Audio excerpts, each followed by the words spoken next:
When you read the passages where the ajans talk about their practice, you're often struck by the large role that determination played, the vows they would take, and then their determination to see through those vows.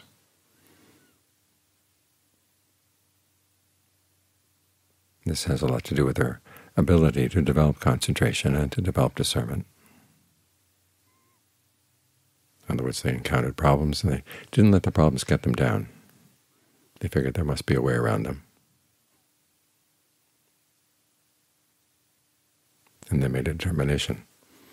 If you think of the mind as a committee, it's basically putting out a warning to any members of the committee that might want to be traitorous, that they would be recognized as traitors.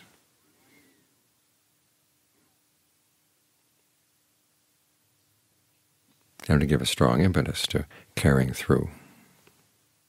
When the Buddha talked about determination, there were 4 qualities that he would talk about, and they're useful to keep in mind as you're dealing with problems that come up in the meditation, as with pain.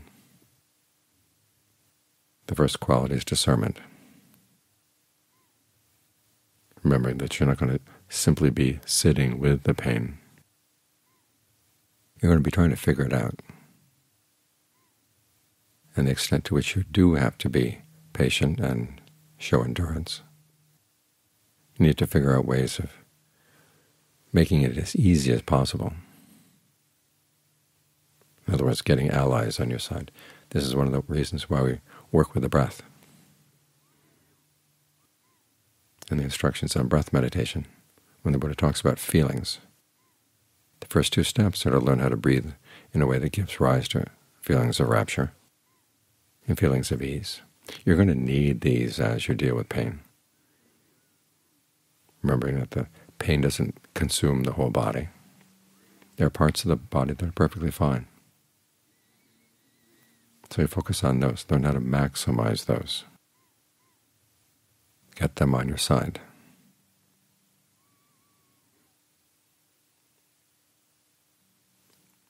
Then when they're strong, you try to use them to see how much you can dissolve away the different shells of tension you've built up around the pain.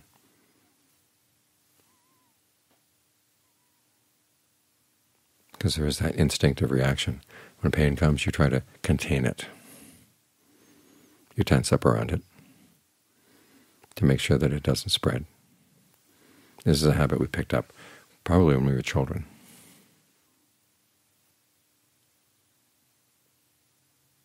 But you've got to decide you're not afraid of the pain.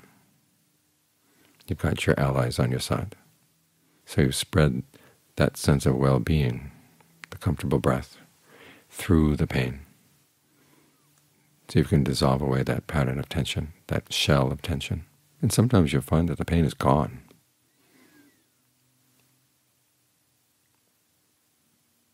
It was the shell that was bothering you. Other times the pain is still there.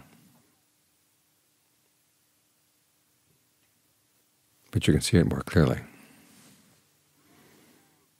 And you can see it coming and going, coming and going. And you remember what the ajans have taught about how the big problem with pain is the way you build a bridge from the body and the pain into the mind through your perceptions. So you have to ask yourself, what is the perception you have around the pain? Is the pain the same thing as the spot in the body? Is it something else? Does it have an intention toward you? Is it coming at you? What shape, what color does it have in your imagination? These are all perceptions that can gather around the pain and can cause trouble. And if you notice that a certain perception comes and brings more of a sense of weight, of being weighed down in the mind, ask yourself if you can drop the perception, see what happens.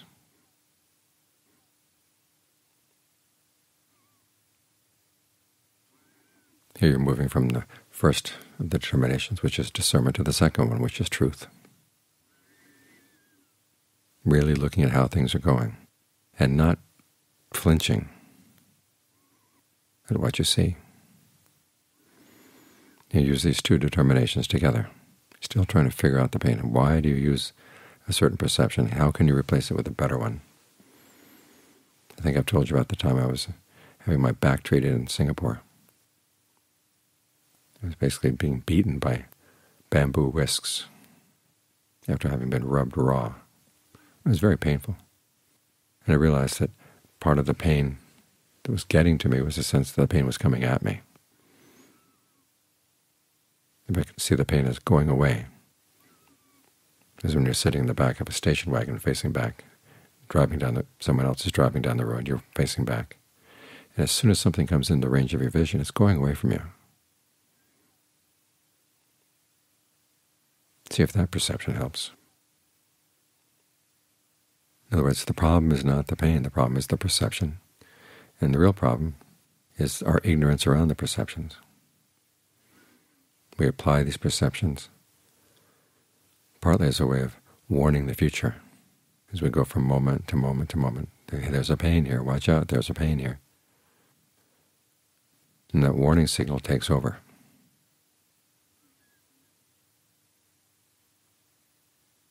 It weighs the mind down.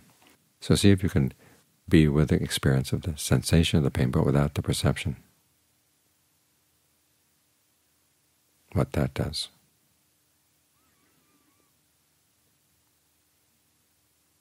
So you're relinquishing old ways of thought. That's another one of the determinations. Give up anything that's unskillful. So you can bring the mind to calm, which can mean either learning how to be with the pain with a sense of calm, or you'll find sometimes when the mind calms down, the pain goes away. But at the very least, you want to make sure that even if the pain still stays there, the mind is not causing any excess trouble. And you'll also see that the trouble that weighs the mind down is what you're doing.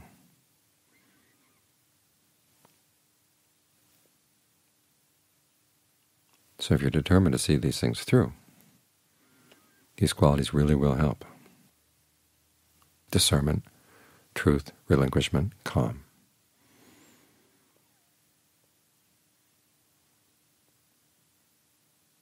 They work with other defilements as well. Lust comes up, anger comes up. You use your discernment. Remembering that the Buddha says you go for the things because of their allure. And you turn a blind eye to their drawbacks.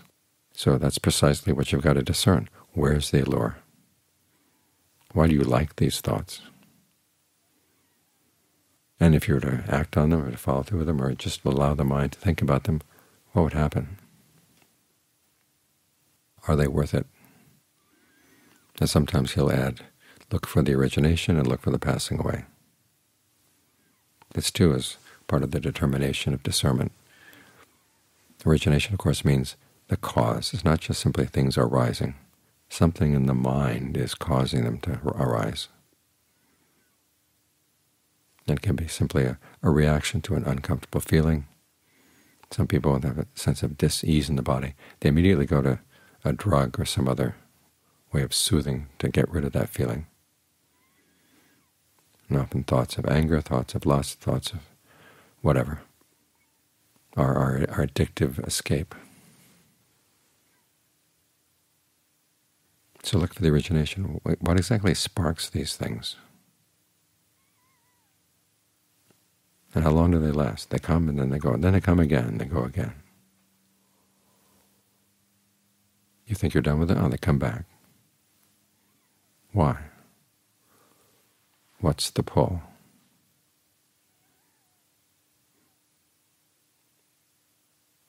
And then think about the drawbacks. And watch out for the tendency the mind has to say, well, I'll let myself think about this particular kind of thought so I can understand it. Your best way of understanding is try to cut it down as quickly as you can, because then you get to see what lies behind it. The part that pulls and says, no, I still want to think this.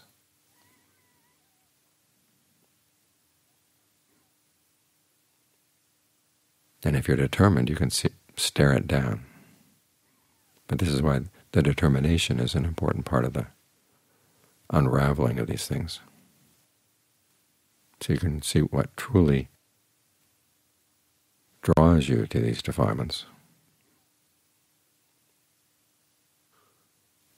So you'll be willing to relinquish them, and that's when the mind comes to calm.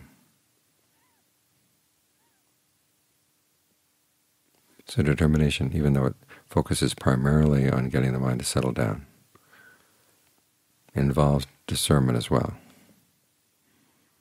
and it develops your discernment too. Your willingness to stick with things is what enables you to see them from the beginning to the end.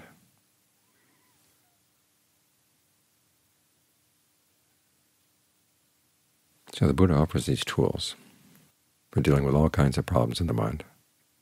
Basically gives you the basic instructions. Sometimes you have to work out the details yourself. But the tools are not going to work unless you're determined to make them work. And the necessary exploration of how you apply a particular teaching to your particular problems, that's not going to happen unless you're determined to make it happen.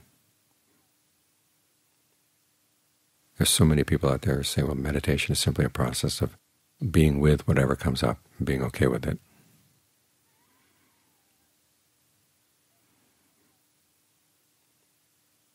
But if you look around at the teachings or the assumptions that lie behind that, basically for them, meditation is a question of learning how to accept the three characteristics. Yes, things are inconstant, stressful, not self. You just got to accept that. Be calm with that. Making the three characteristics the big point of discernment. The Buddha never talked in those terms. It's always in the context of the Four Noble Truths. The Four Noble Truths have duties. They're about cause and effect. And the basic setup of the Four Noble Truths is that if you want, you can put an end to suffering. If you want to suffer, you can continue to suffer. What do you want?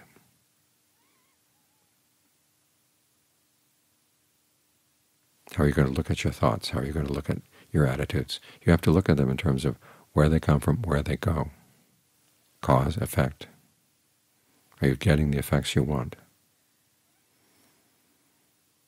If you don't like the effects you want, it's not a matter of simply accepting them. You're saying, well, there must be something better. I'm operating on the wrong desires. This is the role of determination. It's focused, continuous desire not to suffer. As John Munn said in his last big sermon, is this desire not to come back and suffer again. It's that determination.